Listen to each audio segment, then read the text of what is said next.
Bagaitsu Madume Khafeli.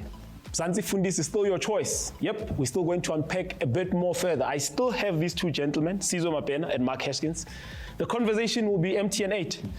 Gents, I know both of these matches are happening on SABC Sports, but I want us to now start with the focus on the big one, Sizo. And let me start with you. Orlando Pirates, Mamelodi Sundowns, Escotini. Many are saying the final before the final, and 2 legs of the final before the final. Exciting one, especially when you look at what's happened over the recent weeks, where both of them didn't necessarily in the league get off to a great start. One has maybe stumbled here and there going forward, whilst the other seems to have steered the ship right into the right direction. But stumble is a very interesting adjective. Excuse the pun. But it's exciting because, for one, the big questions are around Pirates. The starting lineup, with the team that got to second place, got to the semi-finals of the Champions League, had your core squad that had so many Bafana internationals. And then what we've seen at the start of this season, questions whether the new players now are the preferred players, and what was your starting core squad is now maybe pushed back a bit. I think time will tell. Will they revert back to what was winning and doing so well for them last season, or will they continue in their new ways? And Cesar, maybe let me stick with you. Is these changes that we're witnessing, a lot of people feel they are necessary. Could it be a case of the coach wanting to stamp his own identity? Well, I've always had the feeling that when you take over from a coach, as much as you want to stamp your authority, it happens with time. There was the same question, I think, when Rulani took over from Micho years ago at Paris. You just scratch what the work Micho's done and start off with the Rulani project, and the same question starts now. I'd like to think you want to carry on with the squad that was doing very well last season. There was very little wrong with Orlando Pirates last season. Yeah, I would agree with that. I look at Arne Slot's introduction to Liverpool and how he gradually, I mean, he didn't come and make wholesale changes to what Jurgen Klopp was doing. Jurgen Klopp was largely successful with that Liverpool team, and he kind of gradually, now this season, in his second season, we're seeing quite a few changes, quite a few new signings. So for me, I think maybe just a bit premature in terms of reinventing the wheel to a large extent, because as we say, Pirates looked at certain points in the season flawless last season. So maybe just a bit too much too soon. And I think he's almost his own worst enemy at the moment, because also the comment around the squad size didn't help him much. Because that was one of his first comments. That's an Orlando Pirates team who generally you have to manage what you're working with. And so, I think he's made his own life a little too difficult for himself. One of the things that he has done, one would say, in making his life difficult, Mark, is the reshuffling of the defense in particular. He seems to not even have a stable defense. I mean, the centre-back pairing has also been changed. Yeah. It's so interesting. Again, like, we thought the one issue at Pirates was left-back.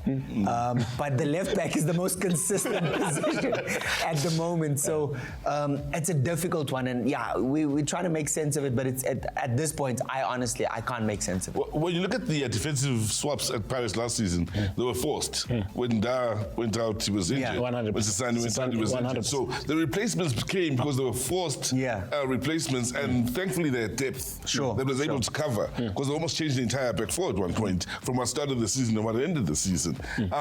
You think they'll go back to their strongest defense and not such a maybe inexperienced defense as well. The big shocker for me is Bogas also wearing the captain's armband. Yeah, I mean, this is 4 months as a professional and so on. I'm not saying the talent is not there, but leadership and also experience counts. Yeah, you've played a few Champions League games, maybe semi-finals in the Champions League and so on, but experience counts as well. And I think there's a long way to go in him getting that experience, and also pressure from the stands.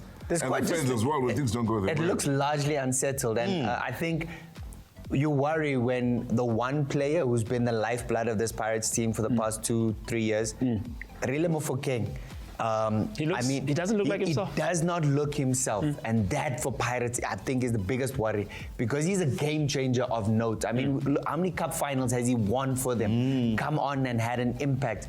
He came on midweek, how much of an impact did he really have? But it's the body language more than anything that's the big worry for me. They look like they were enjoying themselves last season at times. They look like they were having a party at times. All right. Big question now. One team that you said is steering the ship in the right direction would be Mamelodi Sundowns. I mean, this semi-final is a repeat of the 2022 semi-final that happened at the very same venue.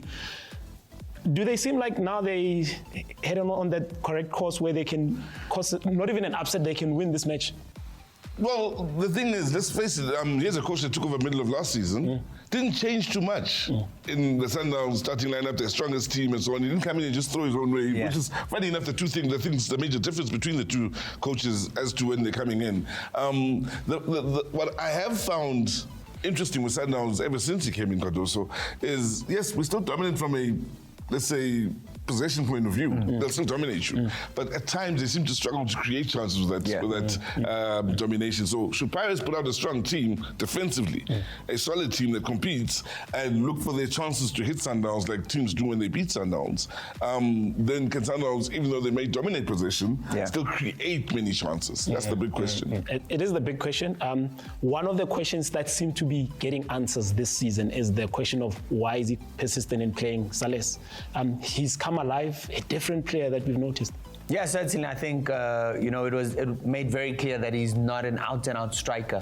He's not a number 9. He's a lot more comfortable playing out wide, playing almost in the number 10 role as well, floating in the front 4.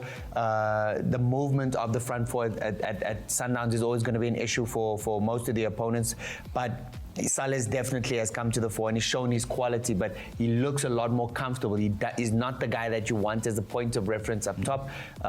He wants to move around. He wants the ball at his feet, and so definitely we're seeing a lot better of him. The end of the season is a great supporting act. He's better, 16 or so goals, and then your Drainer is just below him, and he was third with 8 goals. Great supporting act. Definitely. I want us to now have a look at the second semi-final, which would be Stellenbosch and Sekhukhune.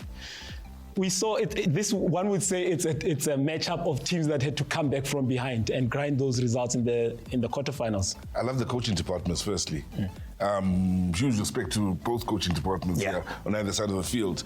Promises entertainment. If the goals we've seen leading up to this stage, it promises entertainment both ways here.